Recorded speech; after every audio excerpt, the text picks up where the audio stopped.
So I was up late reading a book the other night. Imagine that. It was not The Hitchhiker's Guide to the Galaxy. It doesn't matter. I was struck by something, and I had to write it down because I couldn't go to bed. It was like 1 in the morning, and I wanted to go to bed. So I got a notebook and wrote it out. This is what I got. Okay.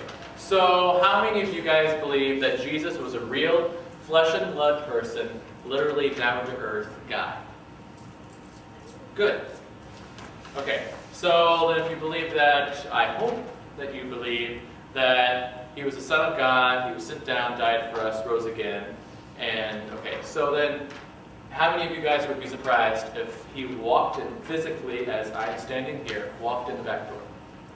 How many of you guys would be surprised? Okay, why? Why would you guys be surprised?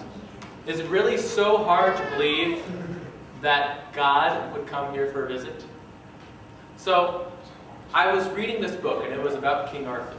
Nerdy, I know. However, it's a great book, and not many people would like it because it's a little nerdy. Sorry, guys.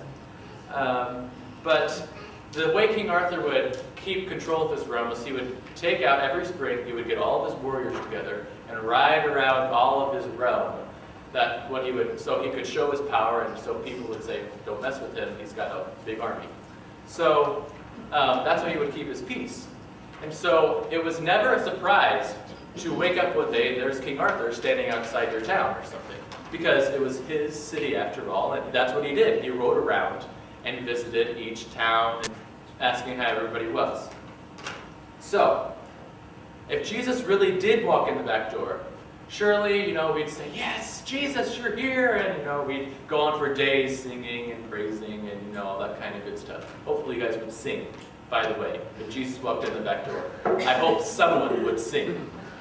But that's a whole other topic. But then can you imagine that we're all singing and everything, and then Jesus kind of clears his throat. And so the hush kind of falls, and we're all kind of, what's going on? What's going on? What is he going to say? Is he going to say something important? Is he going to tell us a parable? That'd be pretty cool. Our own little parable right here at Real Life Church. So he clears his throat, and we're all kind of scrabbling to get close. We're fighting over people, and, we're punching people in the face. Yes. Do that. It's not holy. So we're trying to get up there, and so, then we realize, oh, we're trying to get closer. We didn't let him speak yet. So then we finally let him speak, and he says, where is Larry? Where's Corey?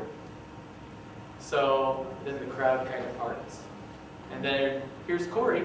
Jesus is over there. Here's Corey all the way up here by himself. Couldn't get up close because, people were shoving and bumping and punching him.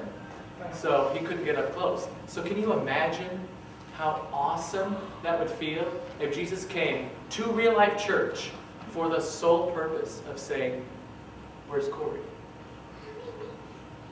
One of these people in the front row. Okay, can you imagine that? Okay, so Jesus came all the way back. God sent him all the way back down for the sole purpose of saying, hey, how are you doing? How are you doing? How was your day? Was it a good day? That kind of thing, okay? Jesus really came back for that purpose. So, it's my belief that Jesus is here right now, standing there, waiting for us all to look and say, hey, listen to me, okay?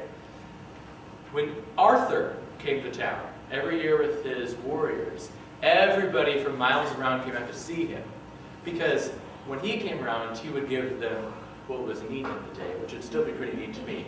Gold armbands, gold coins, good cups, okay? Neat things that they needed, okay?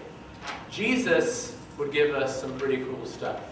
Possibly physical stuff, but more words of wisdom, I think.